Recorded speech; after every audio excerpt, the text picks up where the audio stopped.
भड़ास से याद आया, नून लीग का क्या हाल है? मुस्लिम लीग के बड़े अच्छे हालात हैं अल्हम्दुलिल्लाह। इस वक्त वफाक में हुकूमत है, सूबे में हुकूमत है, ओए होए होए। और 26वीं आईनी तरमीम मुस्लिम लीग ने पास करवाई है। ये मुस्लिम लीग ने करवाई है पास या फिर पीपल्स पार्टी ने? मिलजुल के इकट्ठे, मिलजुल के सर। लेकिन आपने नाम सिर्फ लीग का लिया। मुस्लिम लीग भी उसमें शामिल थी, वैसे पीपल्स पार्टी भी, जमीयत उलमा इस्लाम भी, और तमाम वो जमातें जो इस कोलिशन का हिस्सा हैं, उन सब ने मिलकर इसको पास करवाया। वैसे अहमद, पहले तो मुझे ये बताइए कि आपकी हाइट कितनी है? बहुत ज्यादा। मगर इन नंबर्स क्या है? 6 feet 5 inches I think. 6 feet 5 inches। ਮੁਹੱਲੇ 'ਚ ਬਾਰਿਸ਼ ਹੋਵੇ ਸਭ ਤੋਂ ਪਹਿਲੇ ਇਹਨਾਂ ਤੇ ਪੈਂਦੀ ਹੈ ਜੀ। ਕਿਸੇ ਬਿਲਡਿੰਗ 'ਚ ਜਾਣ ਵਾਈਫਾਈ ਦੇ ਸਿਗਨਲ ਸਭ ਤੋਂ ਪਹਿਲੇ ਇਹਨਾਂ ਨੂੰ ਹੁੰਦੇ। ਹੁਣ ਇਹਨਾਂ ਦਿਨਾਂ 'ਚ ਬਿਮਾਰ ਹੀ ਨਹੀਂ ਹੋ ਸਕਦੇ। ਕਿਉਂ? ਖਲੋ ਕੇ ਵੇਖ ਲੈਂਦੇ ਸਮੋਕ ਕਿੱਥੇ ਤੱਕ ਪਹੁੰਚੀ। ਕभी ਵੀ ਵੋਟ ਬੈਲ ਵਜਾ ਕੇ ਨਹੀਂ ਮੰਗਾ। अच्छा, ਲੰਘਦੇ ਉੱਤੇ ਕਹਿੰਦੇ ਵੋਟ ਸਾਨੂੰ। मगर ये कभी आपको अपनी हाइट के बारे में ये पर्सपेक्टिव मिला है? नहीं, ये बड़ा फ्रेश पर्सपेक्टिव है, लेकिन बड़ी ज़बरदस्त हाइट है आपकी, 6'5" तो। और एक और चीज़ तो आपकी टाई देखते ही मुझे अंदाज़ा हो गया, बल्कि आपको रात पूरे सूट पे देख के अंदाज़ा हो गया कि आप एहसन इकबाल साहब के ही बेटे हैं। आप लोगों ने कभी अंदाज़ा लगाया घर में कितनी टाइज हैं आपकी पड़ी हुई, आपकी और अब्बा दोनों की मिला के? मेरा ख्याल है उनकी ज़्यादा है। उनकी ज़्यादा होंगी, मगर कलेक्टिवली कोई 200-300 टाई तो निकल आएगी मेरे ख्याल से आप लोगों होनी के घर से। चाहिए इतनी, है ना? हाँ जी। वैसे ये अब्बा से ही शौक आया या सारी जिंदगी? Because you must have seen him, और एहसन साहब का मशहूर है कि वो कहीं भी हो सूट के बगैर और टाई के बगैर नहीं जाते। हाँ, आई थिंक उनको हमेशा से देखा कि खुश लिबास हैं, और फिर मेरे घर में चचा मेरे वो लॉयर हैं, वो he was very meticulous about his dressing. और मुझे उनका एक जुमला याद है, एक बार किसी शादी पे उन्होंने बड़ी कलरफुल टाई पहनी हुई थी, तो किसी ने बड़ा स्नार्की कमेंट दिया कि आपने बड़ी कलरफुल टाई पहनी हुई है, तो उन्होंने कहा this is the only colour in a lawyers life. तो आजकल हमारे पॉलिटिशियंस की भी ज़िंदगी में यही कलर होता है कि हम टाई पहन लें किसी रंग ਇਹ की। ਉਦੋਂ ਕੱਢਦੇ ਨੇ ਜਦੋਂ हुकूमत 'ਚ ਹੁੰਦੇ ने। मगर ये क्या बात हुई कि टाई के अंदर सिर्फ रंग रह गया जिंदगी में? वैसे आपकी जिंदगी में भी कोई ऐसा हाल है या रंग वैसे हैं? मुझे तो लगता है मेरी ज़िंदगी बहुत कलरफुल है। अच्छा, बहुत कलरफुल है। तो कोई आइडिया शेयर करें ताकि अहमद साहब की भी हो, बेचारे तो टाइयों पे आ गए हैं। मैं इनको खैर क्या ही सजेस्ट कर सकती हूँ मेरे नहीं, आप ख्याल खुल के में। करें, आप अवाम में आप सजेस्ट ही तो कर सकते हैं। क्योंकि वक्त तो उन्होंने पाना सियासतदान ने। सजेशन देना आपका काम है। लेकिन उसके लिए पहले इन्हें वोट ट्रांसफर कराना पड़ेगा। वोट ट्रांसफर कराना पड़ेगा? क्यों, आपको कराची में से वोट नहीं चाहिए? मेरा हल्का नारोवाल आप कह लें कि कोई और नून लीगी भाई भी मुस्तफीद हो सकता है इससे, तो वहाँ पे हो सकता है किसी और को ये नून लीग को वोट दे दें कराची के अंदर। मगर कोई बताइए कैसे जिंदगी कलरफुल हो सकती है? वैसे मुझे लगता है कि अगर आपने अपनी ज़िंदगी कलरफुल रखनी है तो बहुत सच बोलना पड़ेगा। मतलब you have to be very truthful. अच्छा। अपने ये तो ना काम करने वाली में, बातें हैं। पॉलिटिक्स में वो कह रही है कि पॉलिटिक्स में बहुत सच बोलना सच पड़ेगा। बोलना पड़ेगा उसके लिए ना, ताकि रंग खुद ही आ जाए, फिर भरने की भी जरूरत नहीं पड़ेगी। ओए होए होए, रंग मतलब आपके जहन में कौन से रंग हैं? लाल और सब्ज रंग है या और भी मुख्तलिफ रंग सारे है? रंग हैं। लाल ਤੁਹਾਨੂੰ पीटीआई ਦਾ रंग भुलदा नहीं है। कितने तुम शरारती हुए हो, है ना?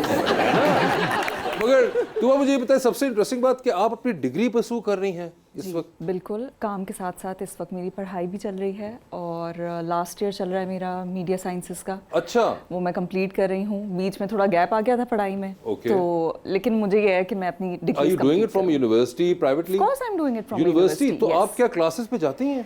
हाँ, बीच में मैं जा भी रही थी। अभी कभी कभी ऐसा होता है कि जैसे अभी मैं बैक टू बैक 2 प्रोजेक्ट्स कर रही थी, तो उसमें मैं आई कुडंट गो। जाहिर सी बात है, नहीं होता आपका जाना उस तरह। लेकिन मुझे जैसे ही बीच में थोड़ा टाइम मिलता है तो फिर मैं 2 सब्जेक्ट्स उठा लूंगी या 3 सब्जेक्ट्स। और ये जब आप क्लासेस में जाती हैं तो आपको आपके फैंस या फॉलोअर्स या कोई मिलते हैं सारे?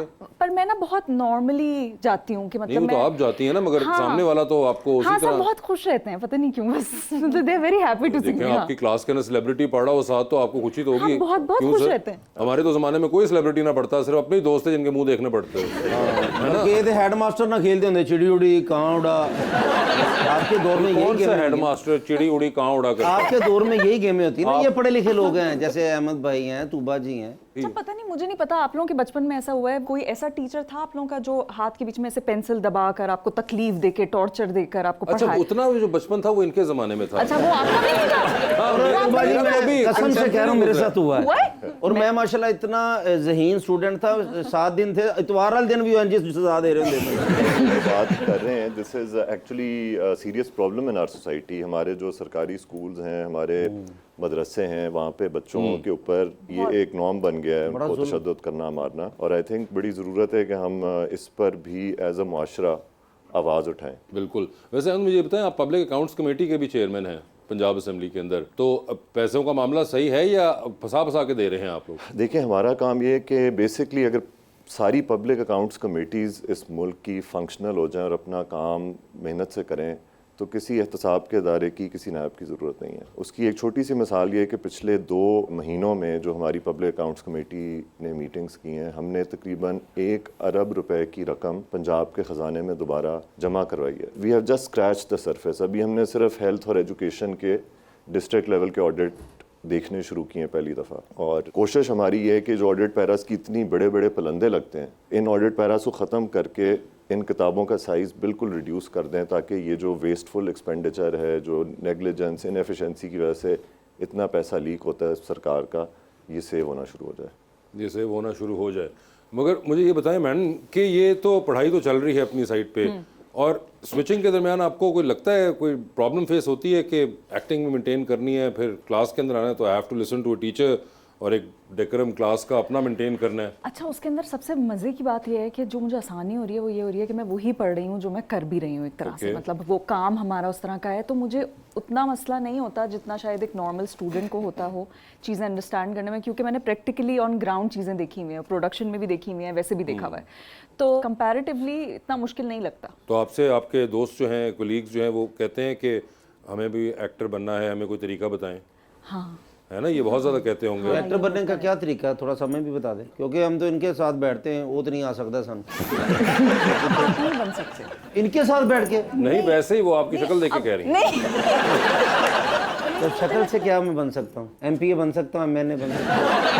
नहीं तो बाजी आप सच बोले आज। नहीं, आप बहुत अच्छी जगह पे हैं ऑलरेडी, आप क्यों कुछ और बनना चाहते हैं? अच्छा, मैं एक्टर बनना चाहता हूँ ना, कुछ थोड़ा सा मुझे भी तरीका बताया ना, ताकि जरा मैं कैसे बता सकती हूँ अब किस मैं तरह कैसे एक्टर बनना बताऊँ तुम मेरे लिए कौन हो? उर्दू में ट्राई करिए आप। हाँ, है? उर्दू में ट्राई करूँ? करें, बताइए जो आपके दिल में आप बोलिए। तो आप इंग्लिश, उर्दू, तमिल। वैसे अब आपने इतना टाइम इस शो को दे दिया है, अब आप ऑडिशन वगैरह ये सब दे सकते हैं दोबारा से एक्टिंग के अल्हम्दुलिल्लाह लिए? दे सकता हूँ। तो बस फिर आप ट्राई करें, आप क्यों नहीं आप ट्राई ऑडिशन करते? लें मेरे से, मैं जो आप कहेंगे मैं बोलूँगा। चलें, आप फिर एक ऐसा इंसान बनकर दिखाएं जिसकी दुकान जल गई है और वो बहुत परेशान है, अब आपने रोना है। ऑडिशन उन्होंने सिचुएशन दी है, मुझे अब क्या आप रोना शुरू करें, अब आपकी दुकान जल गई है। कैरेक्टर में आप हमारी दुकान में है तो हमारी दुकान ही जल गई अहमद भाई। सुबह जी मैं क्या करूं, वालदा के जेवर बेचा था तो ये सामान था, आज सब कुछ जल गया। अहमद भाई आप तो हुकूमत में है, कोई मेरी हेल्प कर सकते हैं, क्या करेंगे मेरे लिए? नहीं, बड़ा अफसोस दिलों हुआ को वो आपकी दिलों। दुकान का सुन के, और इंशाल्लाह एक इंशाल्लाह की आपकी पूरी इमदाद करेंगे। और अभी असेंबली का इजलास है, आप मुझे दरख्वास्त लिख के आप दें, इसी इंशाल्लाह। तरह कहते हैं सब लोग, अच्छा, बहुत कैरेक्टर जब आपको वोट चाहिए होते तब आप सब कहते हैं कि ये कर दूंगा वो कर दूंगा। आपको इस बात का एहसास है तो मेरी तरफ देख के कहें, क्या मुझे नगद 5000 देंगे?